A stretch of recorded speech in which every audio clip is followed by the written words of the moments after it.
झंडूता विधानसभा क्षेत्र के Shiva Gurukul international school में मंगलवार को विकसित कृषि संकल्प अभियान के तहत एक भव्य क्षेत्रीय संगोष्ठी का आयोजन किया गया।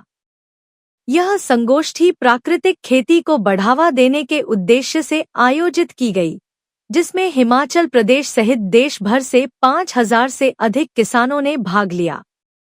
इस अवसर पर गुजरात के राज्यपाल आचार्य देवव्रत मुख्य अतिथि के रूप में उपस्थित रहे। 2018 से हिमाचल प्रदेश में प्राकृतिक खेती का प्रारंभ हुआ था। तत्कालीन सरकार में माननीय मुख्यमंत्री जयराम जी के द्वारा इस कार्यक्रम को शुरू किया और आज प्रदेश में सुक्खू जी की सरकार इस कार्यक्रम को उसी गति से आगे बढ़ा रही है। ये पूरे प्रदेश के लिए सौभाग्य की बात है। प्राकृतिक कृषि आज समय की बहुत बड़ी आवश्यकता है, क्योंकि इससे पर्यावरण भी बचेगा, जल भी बचेगा, किसान की आय भी बढ़ेगी, गौ माता का संरक्षण और पालन भी होगा, भारत का जो धन विदेश में जाता उससे भी बचत होगी और धरती माता भी बंजर होने से बचेगी। हमें खुशी है कि आज श्री जीतराम जी कटवाल साहब ने अपने विधानसभा क्षेत्र में बहुत बड़ा एक कार्यक्रम किया। साईं फाउंडेशन के सौजन्य से ये कार्यक्रम और भी प्रदेश में आगे बढ़े, ऐसी मैं अपेक्षा करता हूँ, ताकि लोग स्वस्थ और निरोगतापूर्वक जीवन जी सकें। ये बहुत बड़ी मानवता के लिए एक कल्याणकारी योजना और कार्य है जो प्रदेश सरकार इस समय इसको आगे बढ़ा रही है। इसके लिए प्रदेश सरकार को बधाई है और इन सब लोगों को जिन्होंने इस आयोजन को किया वो सब साधुवाद के पात्र। देश के राज्यपाल होते थे, उस समय इन्होंने प्राकृतिक खेती, जीरो बजट खेती के नाम से जो था उस समय शुरुआत उसकी की है।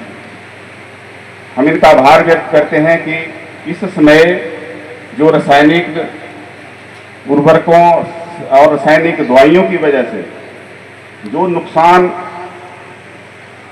हमें पूरी जनता को हो रहा था, उसको पहचाना और भविष्य के लिए हम एक टिकाऊ खेती की तरफ जा सकें, ऐसे उत्पाद हम पैदा कर सकें जिसके खाने से ना सिर्फ हमारा पेट भरे बल्कि हमारा स्वास्थ्य भी ठीक रहे। उसकी तरफ इन्होंने सोच विचार किया और उसको आगे बढ़ाने का काम किया। महामहिम राज्यपाल महोदय ने जो प्राकृतिक खेती का अभियान शुरू किया, उसको हमारी वर्तमान सरकार श्री सुखविंदर सिंह सुक्खू जी जो हमारे माननीय मुख्यमंत्री हैं, उन्होंने भी उसको आगे बढ़ाने के लिए जो है उस संकल्प को आगे बढ़ाया। प्राकृतिक खेती ये सिर्फ हमारे स्वास्थ्य को बेहतर करने के लिए नहीं है, बल्कि इसकी अपार जो संभावना है, इसके बहुत सारे फायदे पूरे समाज को मिलते हैं। आने वाली पीढ़ियों के लिए भी हम खेती बाड़ी करने के लिए जो है वो प्रावधान करते रहें।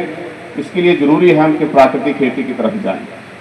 आपने सुना होगा कि कई बार उन प्रदेशों के अंदर जहां रासायनिक खादों का और दवाइयों का ज़्यादा प्रयोग हुआ है, वहां पे धरती जो है वो बंजर होना शुरू हो गई है।